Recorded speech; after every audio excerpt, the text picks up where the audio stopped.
Puji nama Tuhan, kita akan siapkan hati kita. Kita akan mulai ibadah pada siang hari ini. Kita percaya Roh Kudus ada bersama dengan kita.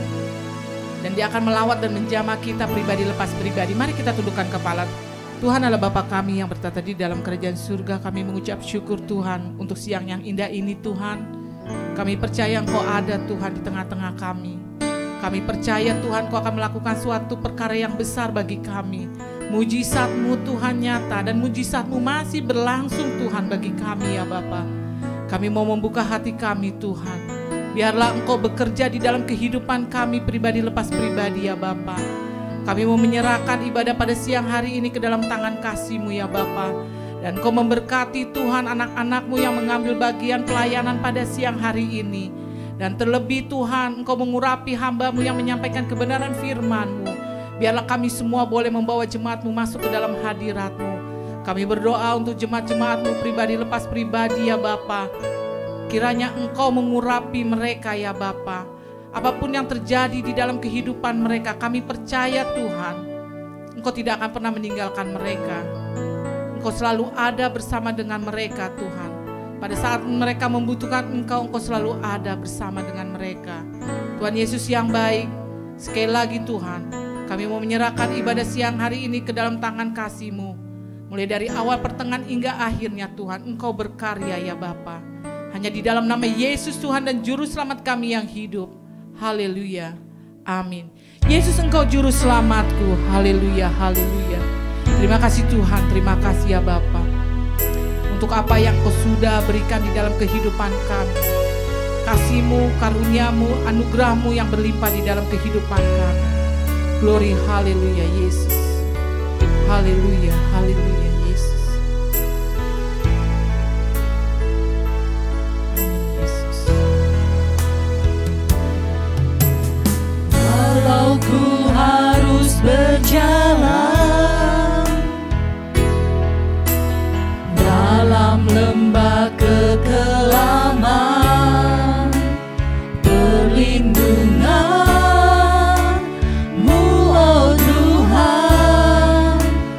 nyata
kiara la kuria la sikiara la sande. Glory, haleluya. Oh haleluya, Yesus, terpujilah Engkau Tuhan. Bahwa Engkau adalah juru selamat kami ya Bapa. Engkau adalah Allah yang dahsyat, Engkau ada yang luar biasa Tuhan. Oh terima kasih Tuhan untuk pengorbanan-Mu Tuhan bagi kami semua. Glory, haleluya. Terima kasih Yesus, terima kasih ya Bapa. Terima kasih Tuhan untuk apa yang Engkau sudah berikan di dalam kehidupan kami ya Bapa. Kami mau mengucap syukur Tuhan, bahwasanya Engkau Allah yang dahsyat, yang luar biasa. Hanya Engkau Allah yang layak dipuji, disembah. Oh terima kasih Yesus, terima kasih. Haleluya Yesus, haleluya.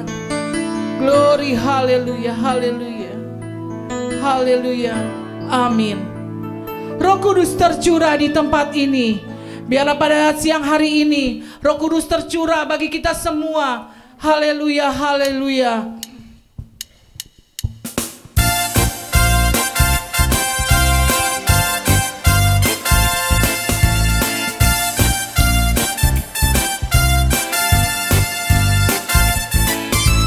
Roh Kudus tercurah di tempat ini, urapannya yang ajaib memulihkan umatnya.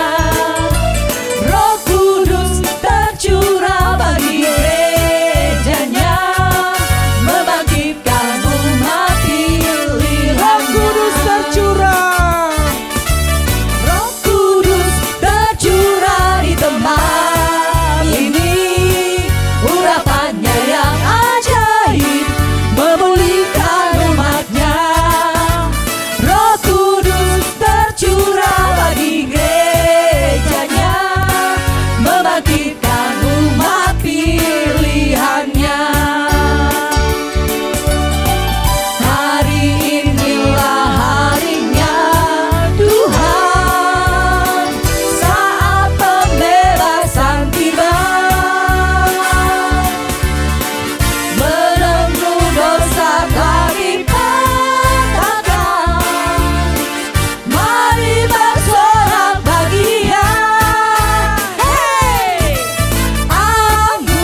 Nyata kuasa Tuhan bagi saudara dan saya.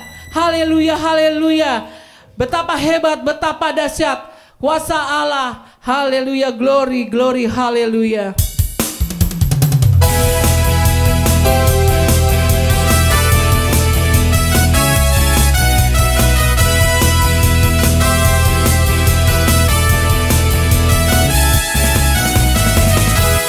Berkuasa di bumi di surga, bertata dalam kemuliaan. Dialah Tuhan Allah kita, namanya berkuasa, pembebas umatnya. Betapa hebat, betapa kuat, dahsyatnya Allah kita. Dia berjaya atas semua perbuatannya. Betapa hebat, betapa kuat, dahsyatnya Allah kita. Dia bernama Yesus Raja segala raja, Tuhan Allah kita.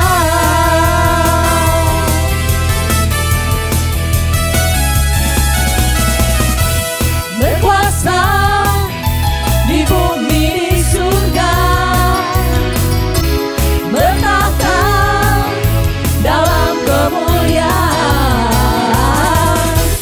Dialah Tuhan Allah kita, namanya berkuasa, pembebas umatnya.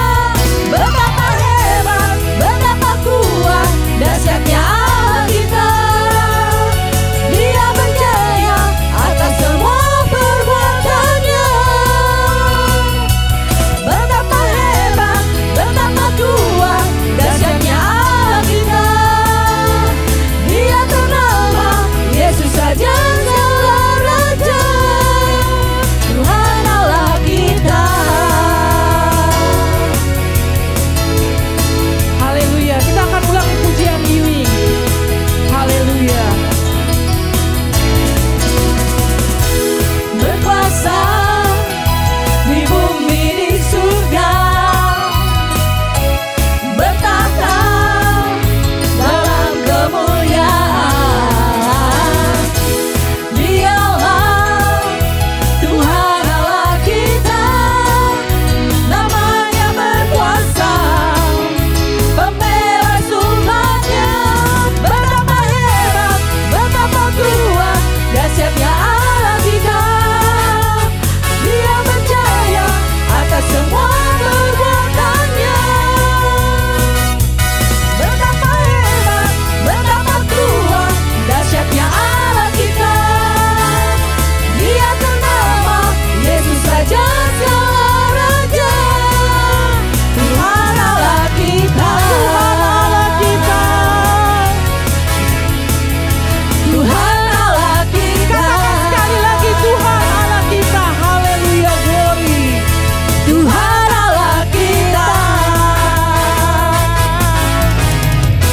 Haleluya, Tuhan Allah kita. Bahwa Dia berkuasa bukan aja di surga tetapi di bumi. Dia berkuasa untuk saudara dan saya. Percayalah, kalau ada di antara saudara yang mengalami beban berat, percaya bahwa Dia sudah menanggalkan dan sudah menjamah, menyembuhkan segala beban itu. Jikalau ada di antara saudara yang mengalami kekurangan, percaya bahwa saat ini Yesus telah mencukupi saudara. Sakit penyakit, beban berat, segala kekurangan, segala masalah, Tuhan sudah mengambil bagian. Karena Allah yang kita sembah adalah Allah yang berkuasa bagi kita semua. Haleluya, haleluya. Terima kasih Yesus, terima kasih ya Bapa. Haleluya Tuhan. Bapa, sentuh hatiku Tuhan.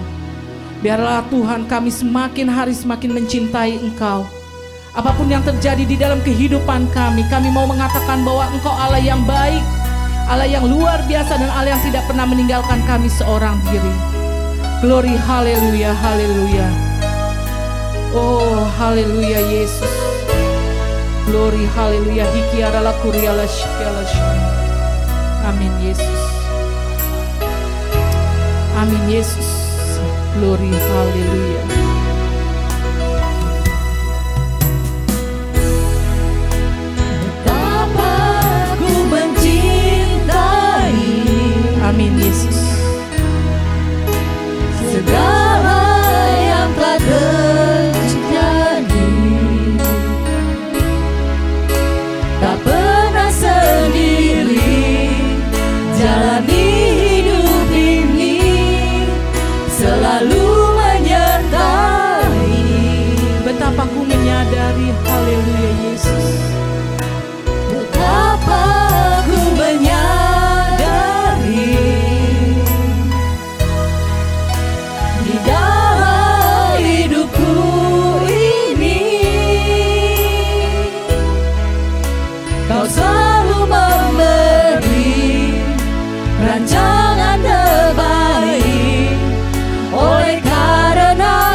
Engkau Bapa yang senantiasa mengalir Tuhan. Dan biarlah kasih itu kami terapkan di dalam kehidupan kami, dan kami mampu untuk mengasihi sesama kami, mengasihi orang-orang yang ada di sekeliling kami. Bahkan kami mampu untuk mengampuni setiap orang yang bersalah kepada kami ya Bapa. Tuhan Yesus yang baik, terima kasih Tuhan. Sebentar kami akan sama-sama mendengarkan kebenaran firman-Mu Tuhan. Kami membuka hati kami Tuhan. Biarlah firman-Mu boleh ada dan tertanam di dalam kehidupan kami, dan kami boleh menjadi pelaku-pelaku atas firman-Mu. Kau memberkati hamba-Mu yang akan menyampaikan kebenaran firman-Mu Tuhan. Urapi Tuhan, sembunyikan di belakang salib-Mu ya Bapa. Biarlah Engkau sendiri Tuhan yang berbicara melalui hamba-Mu bagi kami semua. Terima kasih Yesus, terima kasih ya Bapa. Kami siap Tuhan untuk mendengarkan firman-Mu. Haleluya, haleluya. Amin.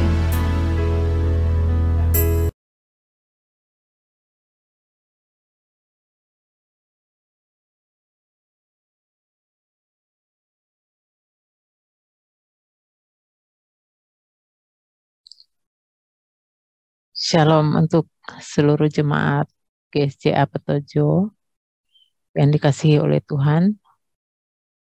Terima kasih untuk kesempatan yang diberikan kepada saya untuk menyampaikan firman Tuhan pada saat ini. Sebelum kita mendengarkan firman Tuhan, mari kita berdoa. Bapa di dalam surga, terima kasih untuk kasih-Mu yang luar biasa kepada kami, sehingga pada saat ini kami masih bisa dengan tubuh yang sehat, kami bisa mendengar firman-Mu, kami bisa beribadah, bisa memuji memuliakan Engkau, bisa berdoa bersama-sama, bisa memberikan persembahan pada saat ini. Terima kasih untuk kebaikan-Mu. Tuhan, tolong kami supaya kami bisa memahami firman-Mu. Roh Kudus, tolong kami supaya kami bisa mengerti apa yang Engkau inginkan dalam kehidupan kami. Terima kasih. Mari Roh Kudus, Engkau urapi hamba-Mu yang akan menyampaikan firman-Mu. Dalam nama Tuhan Yesus, kami berdoa. Amin. Baik, pembahasan saya pada saat ini adalah Forever with the King. Selama-lamanya bersama dengan Raja, Sang Raja. Forever with the King. Hidup selama-lamanya bersama dengan Sang Raja. Saya akan ambil dalam Kisah Para Rasul 1 ayat 3. Kepada para rasul, Tuhan Yesus menunjukkan dirinya setelah penderitaannya selesai. Kita baru memperingati hari Jumat Agung dan hari Paskah ya. Jadi kepada para rasul, Tuhan Yesus menunjukkan dirinya setelah penderitaannya selesai, dan dengan banyak tanda ia membuktikan bahwa ia hidup. Sebab selama 40 hari ia berulang-ulang menampakkan diri dan berbicara kepada mereka tentang kerajaan Allah. Jadi kita akan sama-sama belajar di sini bahwa Tuhan melakukan banyak tanda dan dia membuktikan bahwa dia hidup. Dan 40 hari dia masih ada di bumi ini, dia belum naik ke surga. Untuk apa? Dia ingin membuktikan kepada murid-muridnya bahwa ia hidup. Karena murid-muridnya banyak yang takut terhadap kematian. Murid-muridnya banyak yang takut dengan maut. Itu sebabnya dia harus membuktikan kepada mereka bahwa dia adalah kebangkitan dan hidup. Dan 40 hari dia berikan khusus bagi para muridnya. Saya harap di sini kita juga akan dikuatkan dengan apa yang Tuhan Yesus sudah lakukan kepada para murid dan juga kepada kita. Dan sesudah itu juga Tuhan Yesus berbicara kepada mereka tentang kerajaan Allah. Dia banyak berbicara kepada para murid tentang kerajaan Allah. Dan dia ingin membuktikan kepada murid-muridnya tidak ada yang perlu ditakutkan lagi. Karena dia sudah menyelesaikan semuanya bagi manusia dan bagi para murid dan bagi kita semua juga yang percaya kepadanya. Nah, saudara, di gambar ini saudara lihat, ini saudara sudah tahu pasti ini ya. Ini tentang kuburan. Ini kuburan ini menunjukkan tentang kematian. Kita kalau bicara kematian itu rasanya kalau bisa dihindari pembicaraan tentang kematian, karena biasanya kita takut berbicara tentang maut atau kematian. Kalau ke kuburan kita diliputi rasa duka dan gentar, kita takut kepada kematian. Itu hal yang lumrah yang dialami oleh manusia.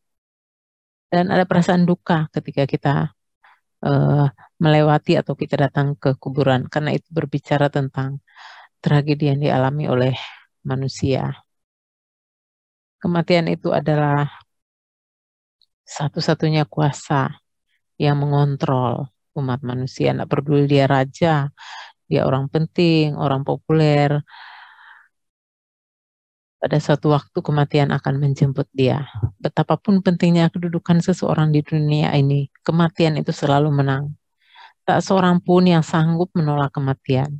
Mungkin seseorang bisa menunda kematian itu, tapi nggak bisa menolak kematian itu.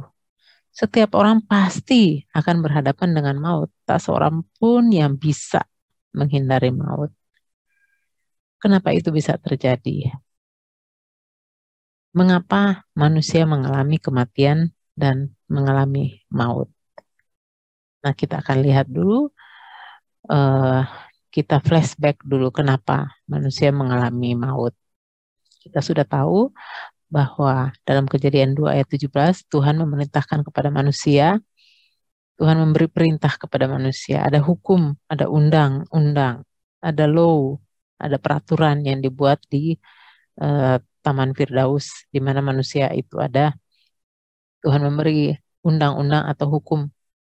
Tuhan katakan bahwa semua pohon dalam taman ini buahnya boleh engkau makan. Tapi buah pohon pengetahuan yang baik dan yang jahat, janganlah engkau memakannya. Sebab pada hari engkau memakannya, pastilah engkau mati. Itu diberitahukan kepada Adam dan Hawa. Nah, kita semua tahu bahwa unsur manusia itu adalah unsur tanah dan ilahi. Ada unsur tanahnya pada waktu Tuhan membentuk manusia itu dari debu tanah. Tapi manusia disebut makhluk hidup pada waktu Allah sudah memberikan unsur ilahi kepadanya, yaitu rohnya. Jadi ada roh manusia itu adalah tempat di mana roh Allah bisa berdiam di situ. Saudara bisa berhubungan dengan roh Allah, bisa berhubungan dengan Allah karena ada roh saudara itu hidup. Kalau roh saudara hidup, maka saudara bisa berhubungan dengan roh Allah yang hidup. Dan roh itu yang dia berikan kepada manusia. Tetapi Tuhan sudah berikan warning kepada manusia, awasan kepada manusia. Kalau engkau memakan buah dari pohon pengetahuan yang baik dan yang jahat, maka engkau pasti akan mati. Itu yang diberitahukan kepada manusia. Tetapi apa yang manusia lakukan?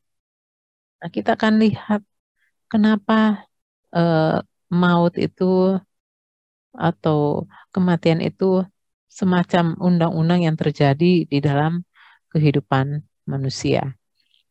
Kita lihat background-nya ya. Sebenarnya kematian atau maut itu adalah unsur yang ada. Pada waktu penciptaan itu sudah ada, tetapi tidak aktif. Tuhan cuma katakan dia akan aktif kalau engkau memakan, maka pastilah engkau mati. Kalau mereka melanggar firman Tuhan, maka kematian itu akan aktif. Kematian maut itu ada, tapi nggak punya pengaruh dan tidak punya kuasa atas manusia. Maut itu nggak bisa membunuh manusia. Manusia nggak bisa mati sebenarnya.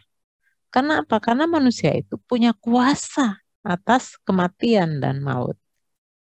Tetapi kembali kepada firman Tuhan tadi, kalau manusia melanggar perintah hukum Allah, kalau manusia memberontak terhadap Allah, maka manusia akan mengaktifkan kematian itu. Manusia seperti tekan tombol saklar supaya lampu itu bisa hidup, tekan tombol saklarnya. Maka yang semula gelap menjadi terang. Demikian juga manusia itu ketika manusia melanggar perintah Tuhan, manusia itu menekan tombol power dari kematian.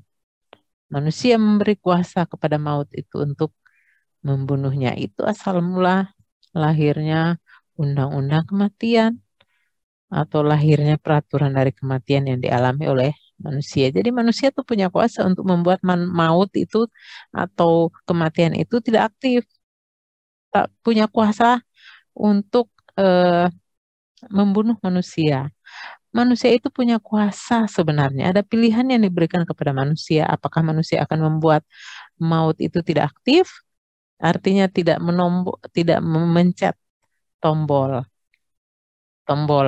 power, tombol on dari kuasa maut dengan cara melanggar perintah Tuhan. Jadi manusia punya pilihan apakah dia akan membuat kematian itu tetap tidak aktif atau menghidupkan, mengaktifkan power atau kuasa dari kematian itu. Allah sebenarnya memberikan kuasa kepada manusia itu untuk mengontrol, menguasai hewan, tumbuhan, burung, serangga, bakteri, mikroorganisme, termasuk virus, dan juga maut. Itu kuasa ada pada manusia sebenarnya. Tetapi saudara, tragedi dialami oleh manusia. Mengapa manusia mengalami tragedi? Karena nenek moyang kita memutuskan untuk mengaktifkan kematian itu dengan cara melanggar, melawan hukum Allah. Tindakan ini disebut dosa. Dalam bahasa Ibrani itu pemberontakan terhadap Allah, istilahnya kheht atau dosa. Jadi pada saat manusia memutuskan untuk melanggar hukum Allah, maka pada hari itu manusia menciptakan hukum yang baru, yaitu hukum kematian atau hukum maut. Kalau saudara baca kitab Roma, ada di situ disebut tentang hukum maut atau hukum dosa. Jadi saudara, kita melihat bahwa tragedi itu terjadi pada waktu Adam dan Hawa. Mereka memberontak terhadap Allah. Dan pada saat mereka memberontak terhadap Allah, mereka sedang mengaktifkan kuasa maut. Dan akibatnya saudara, akibatnya adalah roh manusia mengalami kematian. Ketika roh manusia mengalami kematian, manusia tidak bisa punya koneksi baik dengan Allah. Karena apa? Roh Allah hanya tinggal di dalam roh manusia, berdiam di dalam roh manusia. Itu artinya manusia menutup pintu terhadap kehidupan. Karena kehidupan manusia itu hanya ada dari Allah, sumbernya adalah Allah. Jadi ketika sang kehidupan itu tidak ada di dalam manusia, maka manusia menjadi makhluk yang mati, saudara. Rohnya mati. Tidak ada kemampuan untuk akses ke surga. Tidak ada kemampuan untuk membuat jaringan ke surga. Tanda kutip ya, tidak ada internet untuk bisa berhubungan dengan Allah di surga. Karena rohnya mati. Tidak ada jaringan. Tidak ada jaringan internet. Hanya roh Allah yang hidup. Ketika roh kita hidup, maka roh Allah yang hidup itu bisa mendiami kita dan kita menjadi hidup. Kita bisa punya koneksi dengan Allah. Itu tragedi besar yang dialami manusia adalah kematian. Di mana sang kehidupan itu, roh Allah, kemudian meninggalkan manusia oleh karena dosa. Dan akibatnya adalah apa, saudara? Kalau kehidupan itu nggak ada, ya maut. Akibatnya adalah maut terjadi. Upah dosa adalah maut. Itu dialami oleh manusia. Upah dosa maut artinya manusia tidak ada kehidupan. Tidak ada kehidupan lagi. Dan saudara, dalam 1 Korintus 15 ayat 56 dikatakan bahwa sengat maut ialah dosa dan kuasa dosa ialah hukum Taurat. Saudara tahu sengat ya? Sengat itu alat berbisa yang mematikan untuk menyerang atau alat yang beracun yang dimiliki oleh serangga atau hewan-hewan tertentu untuk menyerang manusia. Contohnya lebah. Lebah itu punya sengat, dan kalau dia menggigit manusia, dia menyengat manusia, itu biasanya akan menimbulkan bengkak-bengkak, karena racunnya itu masuk di bagian tubuh di mana dia menyengat manusia dan harus diobati karena sengat itu berbisa. Dan ada juga kalajengking, dia punya sengat. Kalau sengatnya dia menyengat manusia, maka manusia itu berada dalam keadaan yang memerlukan pertolongan, harus segera ditolong karena keadaannya berbahaya, karena ada racun yang berbisa dari kalajengking yang bisa menyebabkan kematian manusia. Nah, ini dikatakan di sini bahwa maut itu punya sengat, sengat maut. Namanya apa tuh sengat maut? Sengat maut ialah dosa. Kenapa sengat maut itu adalah dosa? Manusia itu memberikan sengat berbisa kepada maut, kepada kematian ketika manusia melakukan dosa. Jadi sebenarnya manusia yang bertanggung jawab, manusia yang sudah memilih sehingga maut memiliki sengat. Kalau maut tidak punya sengat, ya kalau maut tidak punya sengat, artinya manusia nggak berdosa, maka maut tidak bisa menyakiti. Manusia tidak bisa membunuh manusia. Karena apa? Karena yang bisa mengaktifkan maut itu hanyalah dosa. Tetapi karena manusia sudah berdosa, maka sengat berbisa pun dimiliki oleh maut, kematian. Dan kuasa dari dosa ialah hukum Taurat. Artinya apa? Hukum Taurat kan yang katakan, kalau kamu melanggar, kamu mati. Oleh karena hukum Taurat mengatakan seperti itu, maka dosa kemudian terjadi karena pelanggaran terhadap hukum Taurat. Dan ketika ada dosa, maka maut itu punya hak untuk membunuh manusia. Maut itu punya sengat yang sangat berbisa yang dapat membunuh manusia. Jadi dosa mendapat kuasanya ketika manusia melanggar hukum Allah. Dan manusia memberikan sengat berbisa kepada maut atau kematian ketika manusia melakukan dosa. Upah dosa adalah maut. Sebab itu, sama seperti dosa telah masuk ke dalam dunia oleh satu orang, dan oleh dosa itu juga maut, demikianlah maut itu telah menjalar kepada semua orang, karena semua orang telah berbuat dosa. Itu dalam Roma 5 ayat 12. Jadi, oleh karena dosa dari nenek moyang kita, dan terjadilah maut. Maut mendapat sengatnya, dan maut itu menjalar kepada semua orang, sehingga semua orang itu mengalami kematian. Karena apa? Karena semua orang sudah berbuat dosa, dia punya hak untuk melakukan itu. Karena sengatnya itu adalah dosa. Dan itu tragedi besar yang dialami manusia. Semua kita pernah merasakan kehilangan oleh karena maut, oleh karena kematian orang-orang. Tapi apakah itu menjadi satu tragedi kepada kita buat orang-orang percaya? Apakah maut, apakah kematian itu menjadi tragedi lagi bagi kita? Seperti ini menggambarkan bahwa satu waktu semua orang akan meninggalkan tubuhnya, kembali kepada debu. Manusia mengalami pertama kematian rohani. Tadi saya sudah gambarkan ini, kematian rohani, rohnya meninggalkan, manusia itu mati sehingga dia tidak punya hubungan lagi dengan roh Allah. Karena rohnya sudah mati, tidak bisa mendengar suara Allah, tidak bisa punya jaringan dengan Allah, karena rohnya manusia sudah mati. Jadi upah dosa adalah kematian, maut. Rohnya manusia mengalami kematian, dan berikutnya tubuhnya, jasmani manusia mengalami kematian, kembali kepada debu.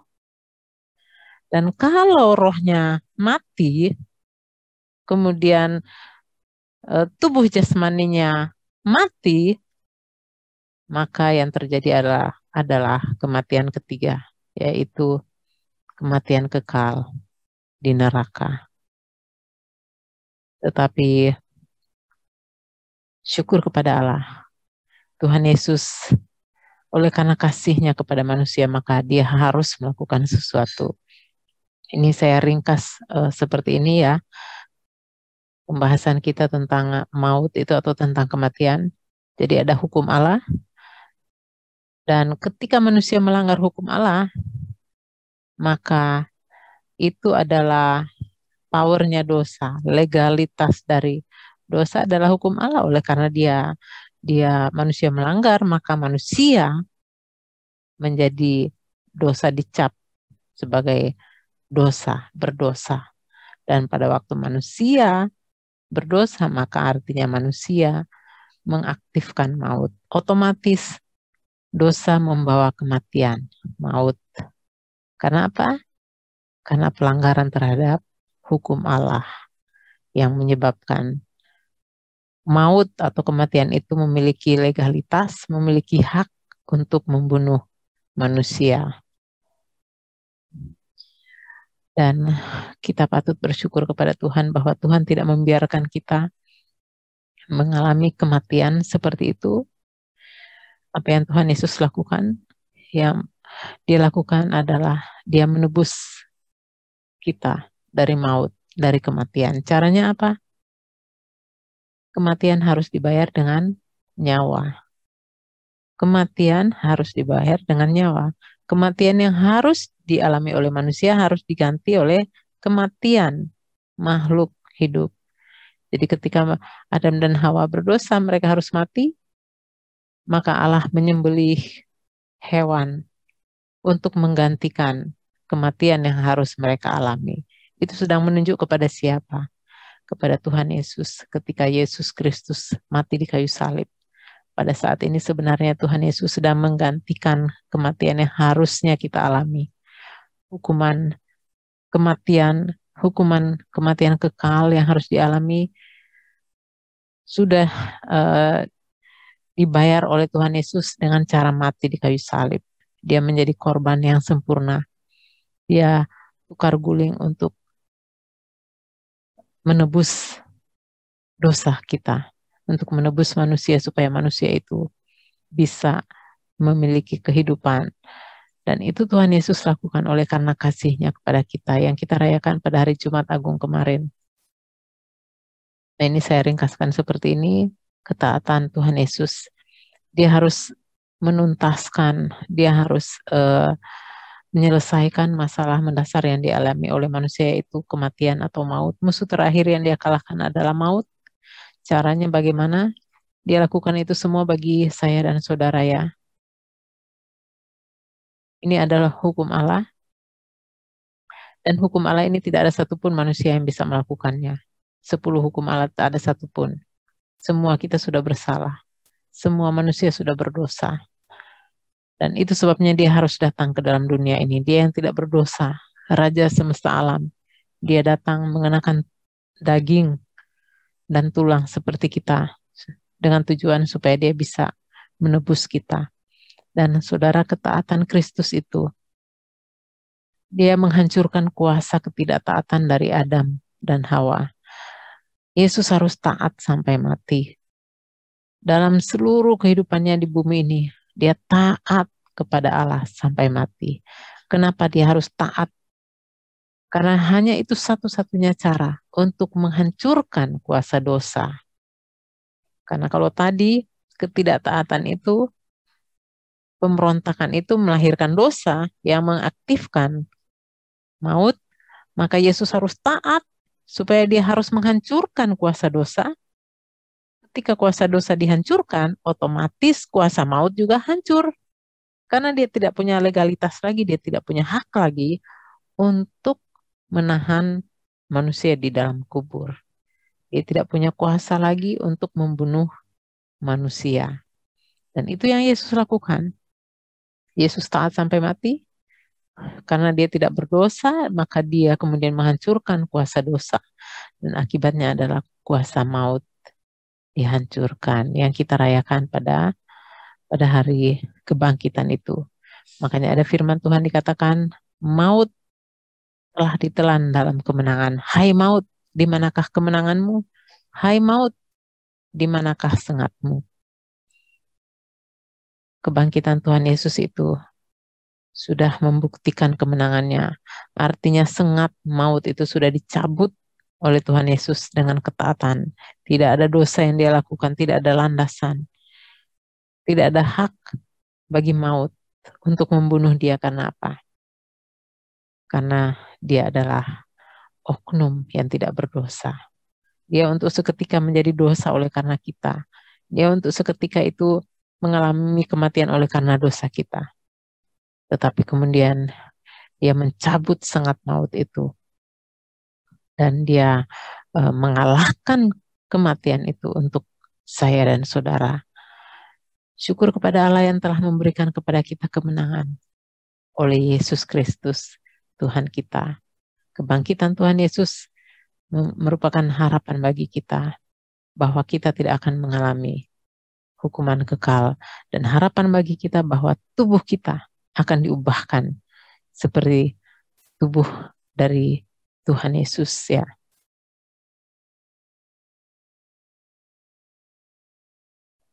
Dan kebangkitan Tuhan Yesus itu merupakan saat di mana dia menunjukkan the power of the kingdom of God. Kuasa dari kerajaan surga, kuasa dari kerajaan Allah, kuasa dari kerajaan kekal di mana dia berada.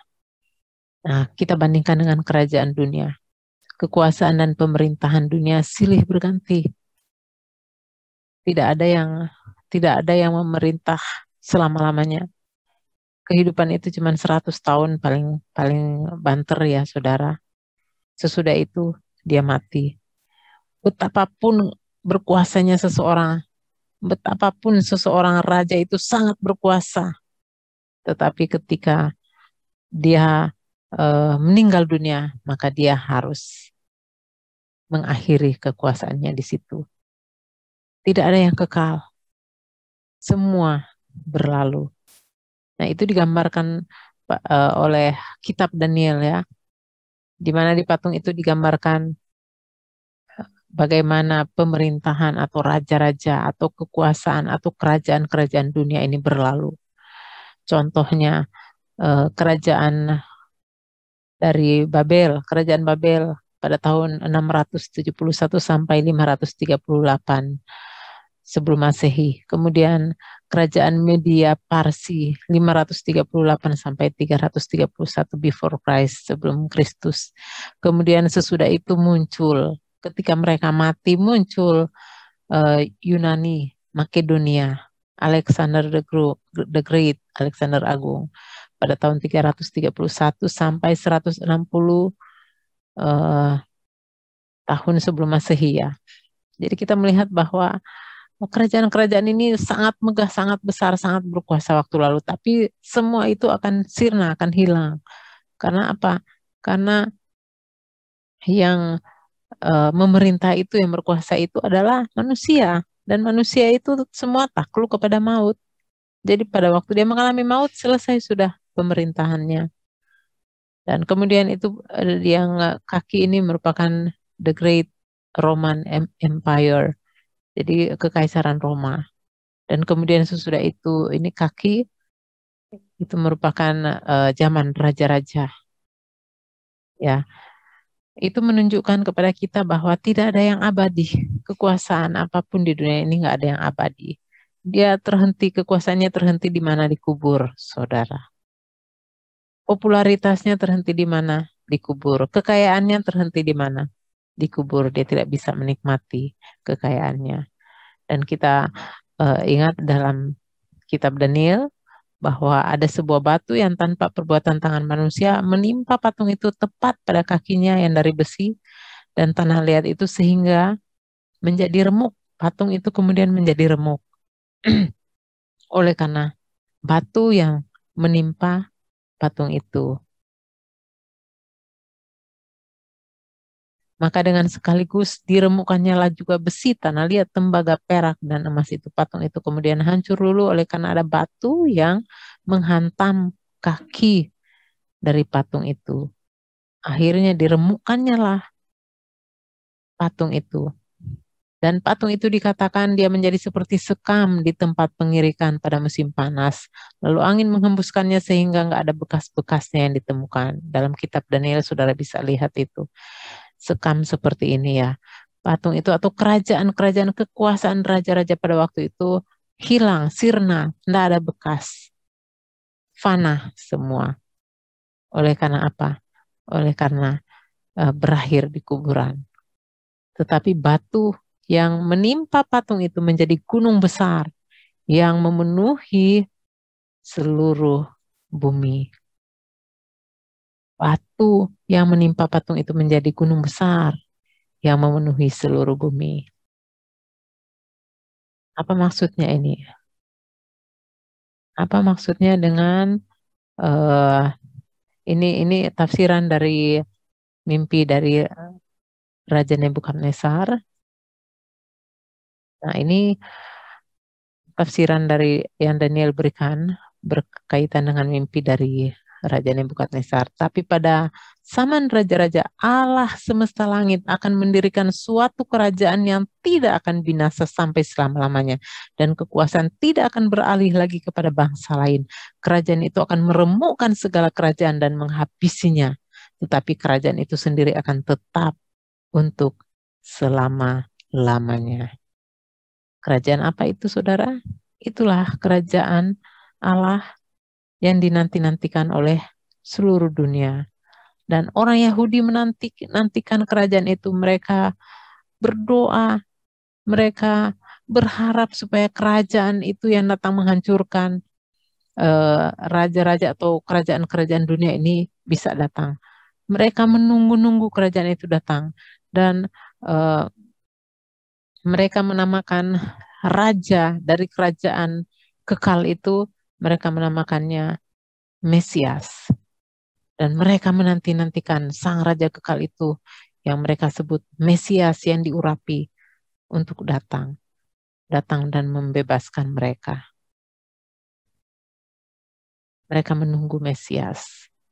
Mereka menunggu sang raja itu yang digambarkan dengan batu yang menimpa kaki dari patung yang dimimpikan oleh Nebukadnezar. Mereka menunggu bertahun-tahun mereka menunggu kapan Mesias itu datang. Sampai sekarang mereka berdoa di tembok ratapan. Mereka mencari, menunggu, berdoa kapan Mesias itu datang membebaskan mereka. Tetapi saudara, kita lihat dalam kitab Injil Yohanes Pembaptis, dia datang dan dia katakan, bertobatlah sebab kerajaan sorga sudah dekat. Dia sebenarnya katakan, raja yang kalian nanti-nantikan itu batu yang tertimpa kepada yang menimpa patung itu sebenarnya sudah dekat dia. Mesias, raja semesta alam itu, raja kekal itu sudah dekat. Bertobatlah sebab kerajaan surga sudah dekat. Itu yang Yohanes Pembaptis katakan berkaitan dengan Mesias. Nah, kemudian kita lihat pada waktu Tuhan Yesus bersama dengan murid-muridnya, Tuhan Yesus katakan kepada murid-muridnya, menurut kamu siapa aku? Dan murid-murid katakan, oh, ada orang yang katakan Elia, ada juga yang katakan Yeremia, ada yang katakan bahwa engkau adalah salah seorang dari para nabi. Kalau dia nabi, itu berarti bukan Mesias, saudara. Kalau dia hanya nabi, berarti setara dengan nabi, maka itu bukan Mesias, bukan raja semesta alam, bukan raja dari kerajaan kekal yang menimpa patung dari Nebukadnezar. Tetapi kita melihat jawaban dari Simon Petrus. Waktu Tuhan tanya kepada dia jawab apa? Simon Petrus katakan, engkau adalah Mesias, anak Allah yang hidup. You are the Christ, the Messiah, the anointed, the Son of the living God. Ini yang Tuhan Yesus tunggu-tunggu. Apakah mereka percaya bahwa dia itu adalah Sang Mesias, Raja dari kerajaan yang mereka nanti-nantikan selama ini? Dan apa yang Tuhan Yesus katakan kepada Simon Petrus? Aku berkata kepadamu, engkau adalah Petrus, artinya batu kecil. Dan di atas batu karang ini, King of the Eternal Kingdom, Raja dari kerajaan yang kekal. Aku akan mendirikan jemaatku, atau aku akan mendirikan eklesia, aku akan mendirikan kerajaanku, dan alam maut tidak akan menguasainya. Luar biasa, saudara. Ini kerajaan yang Tuhan katakan. Tuhan katakan di atas batu karang ini, di atas, ingat gambaran batu yang menimpa patung itu ya, di atas Mesias, kerajaan dari Mesias ini, di atas kerajaan Kristus ini, aku akan mendirikan jemaatku. Dan itu sebabnya alam maut tidak akan menguasainya. Alam maut tidak akan menguasai, kuburan tidak bisa membatasi kuasa dan pemerintahan dari Kristus. Kalau kaisar-kaisar Roma, pemerintahan mereka berakhir di kubur, tetapi pemerintahan Mesias, Kristus Sang Raja semesta alam, pemerintahannya tidak berakhir di kubur. Karena dia hidup. Dan jemaatnya, orang-orang yang percaya kepadanya juga tidak akan berakhir di kubur. Karena mereka akan melampaui kuburan. Mereka akan hidup, dan pada waktu Yesus datang, Yesus akan memanggil nama-nama mereka dan mereka akan dibangkitkan dari kematian. Bagaimana cara untuk masuk dan hidup dalam kerajaan Allah? Syarat untuk masuk dalam kerajaan surga yaitu harus lahir baru. Kenapa harus lahir baru? Rohnya harus lahir baru. Tadi kan saya sudah bahas bahwa rohnya mati. Nah, rohnya itu harus hidup kembali. Cara supaya rohnya bisa hidup adalah lahir baru. Bagaimana cara supaya lahir baru? Caranya, Yesus menjawab, aku berkata kepadamu, sesungguhnya jika seorang tidak dilahirkan kembali, ia tidak dapat melihat kerajaan Allah. Jawab Yesus, aku berkata kepadamu, sesungguhnya jika seorang tidak dilahirkan dari air dan roh, ia tidak dapat masuk dalam kerajaan Allah.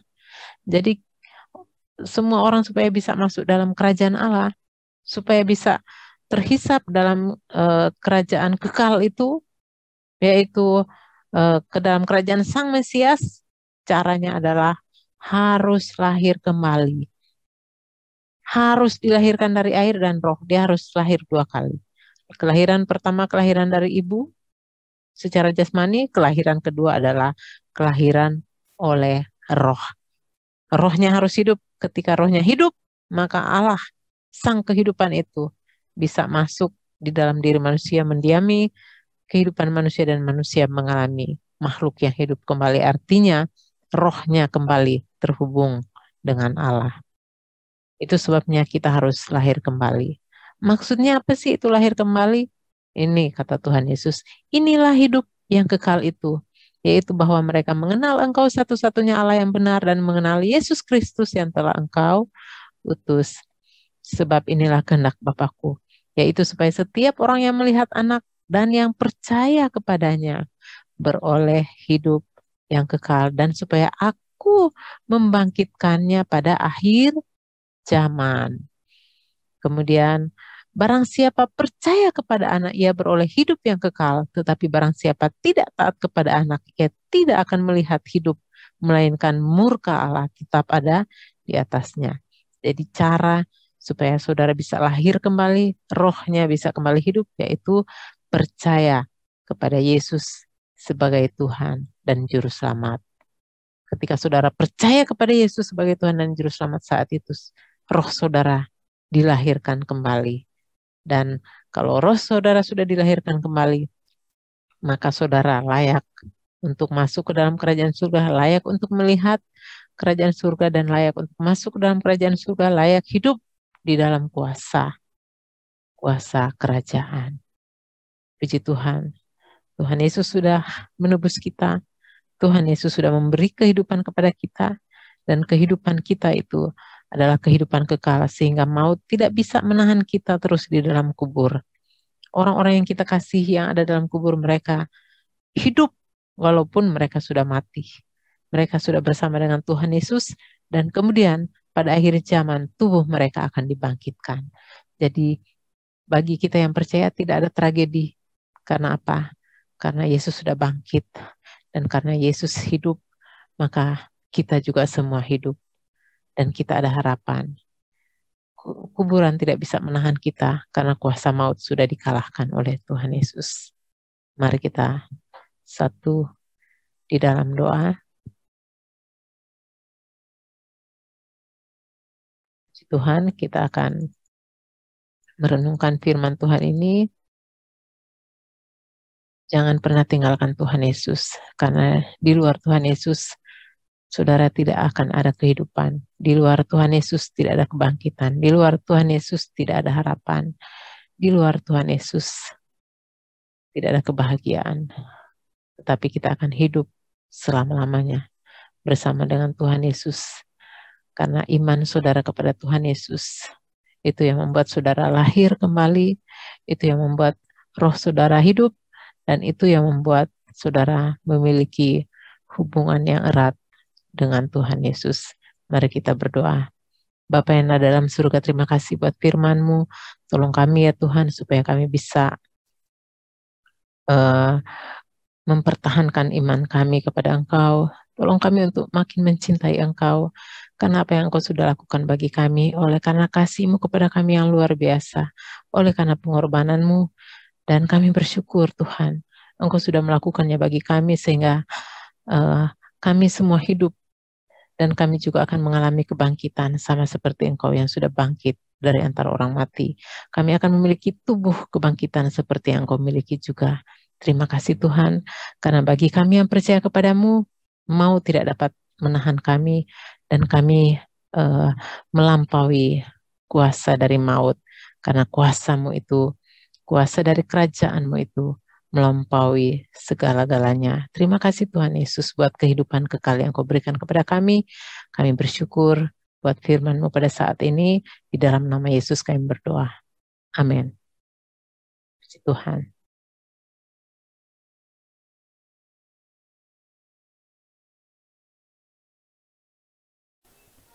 Puji nama Tuhan, kita akan mengakhiri ibadah pada siang hari ini.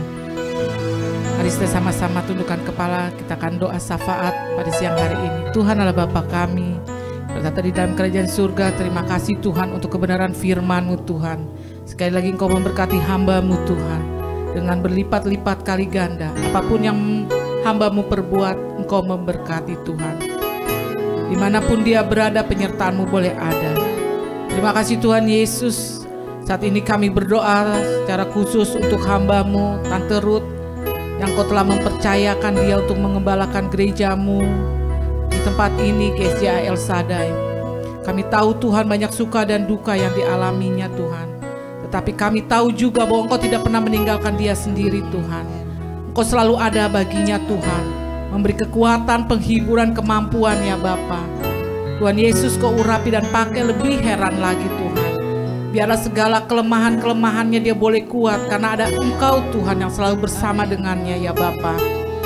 Tuhan, Engkau selalu mendengar segala pergumulannya Tuhan, segala kerinduannya Engkau selalu dengar ya Bapa. Engkau senantiasa ada Tuhan. Hari lepas hari yang dilaluinya Engkau selalu ada bersama dengan dia. Kami juga berdoa Tuhan untuk anaknya Ariel Tuhan. Engkau memakainya lagi anak ini Tuhan untuk menjadi hormat kemuliaan bagi-Mu ya Bapa. Engkau sendiri yang mempromosikan dia naik tinggi seperti Raja Wali, dan boleh dia menjadi kepala dan tidak menjadi ekor. Di mana kakinya menginjak, di situ juga tanah itu Engkau memberkati ya Bapa. Penyertaan-Mu, perlindungan-Mu senantiasa nyata bagi Ariel Tuhan. Biarlah dia juga mempunyai satu komitmen Tuhan untuk lebih sungguh-sungguh Tuhan mendukung pelayanan maminya di tempat ini ya Bapa. Untuk istri dan anak-anaknya kami menyerahkan ke dalam tangan kasih-Mu. Engkau memberkatinya ya Bapa, Engkau memberkati keluarga muda ini. Kami sekali lagi berdoa Tuhan, untuk jemaat-jemaat-Mu yang terkasih Tuhan, yang ada di rumah mereka masing-masing Tuhan. Engkau tahu pergumulan mereka Tuhan, Engkau tahu kerinduan mereka ya Bapa. Namun kiranya Engkau ada selalu bersama dengan mereka ya Bapa. Engkau memberkati usaha mereka, pekerjaan mereka, bisnis mereka, anak, suami, istri mereka. Engkau memberkati Tuhan. Rumah tangga mereka Engkau memberkatinya ya Bapa. Apapun yang menjadi pergumulannya, Engkau senantiasa memberkatinya ya Bapa. Kami percaya bahwa masih ada mujizat-Mu Tuhan. Kuasa-Mu masih nyata Tuhan bagi kami Tuhan yang percaya dan mengandalkan Engkau Tuhan. Ajar kami juga Tuhan untuk lebih berserah kepada Engkau Tuhan. Ajar kami untuk mampu mengucap syukur Tuhan dalam segala perkara Tuhan. Terima kasih Yesus, terima kasih ya Bapa. Kami berdoa untuk bangsa dan negara kami ini ya Bapa. Kami meletakkan bangsa dan negara kami ini ke dalam tangan kasih-Mu Tuhan. Situasi saat ini Tuhan semakin hari semakin tidak baik, semakin sulit ya Bapa. Tetapi setiap anak-anak yang percaya kepada Engkau Tuhan, tidak ada yang sulit bagimu ya Bapa. Engkau ratakan jalan Tuhan, Engkau membuka pintu yang lebar Tuhan pada saat pintu tertutup ya Bapa. Terima kasih Yesus, terima kasih ya Bapa. Kami menyerahkan pemerintahan dari mulai presiden sampai yang terendah Tuhan ke dalam tangan kasih-Mu. Biarlah sendiri Roh Kudus dan Allah di surga Tuhan yang memimpin Tuhan bangsa dan negara kami ini. Biarlah bangsa dan negara kami ini mereka boleh takut Tuhan akan Engkau. Mereka boleh percaya akan Engkau. Mereka boleh berlutut dan mengaku bahwa Engkau ada juru selamat Tuhan. Terima kasih Tuhan. Biarlah hujan pertobatan terjadi atas bangsa dan negara kami ini ya Bapa. Anak-anak-Mu dimanapun mereka berada Tuhan, tetap Engkau menjaga dan melindunginya. Situasi yang tidak aman ini Tuhan, tetap Engkau menjaga dan memelihara kami Tuhan. Roh Kudus membimbing kami ya Bapa. Terima kasih Yesus, terima kasih ya Bapa. Kau memberkati Tuhan 1 minggu ke depan bagi kami ya Bapa. Kami tidak tahu apa yang akan terjadi Tuhan, hari lepas hari yang kami lalui. Tetapi kami percaya Tuhan, setiap anak-anak-Mu yang mengandalkan Engkau Tuhan, selalu Engkau menuntun jalan kami kepada jalan kebenaran Tuhan, jalan ketenangan Tuhan. Bahkan Tuhan, Engkau tidak pernah meninggalkan kami Tuhan. Engkau membuat segala sesuatunya berhasil Tuhan. Karena apa? Karena ada Engkau yang selalu bersama dengan kami. Terima kasih Yesus, terima kasih ya Bapa. Haleluya, haleluya. Angkatlah tangan saudara. Kita akan menerima berkat dari Bapa di surga. Nanti hambanya akan berdoa untuk doa berkat. Tuhan memberkati dan melindungi Engkau. Amin Yesus. Tuhan menyinari wajahnya kepada Engkau dan memberi kasih karunia. Amin Yesus. Tuhan menghadapkan wajahnya kepada Engkau dan memberi damai sejahtera. Amin Yesus. Kasih karunia Tuhan Yesus Kristus, Amin. persekutuan Roh Kudus menyertai saudara mulai hari ini sampai Maranatha. Tuhan Yesus datang kali yang kedua. Terpujilah nama Tuhan.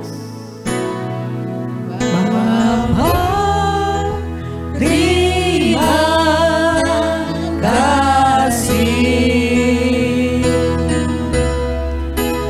Bapa, terima kasih Bapa.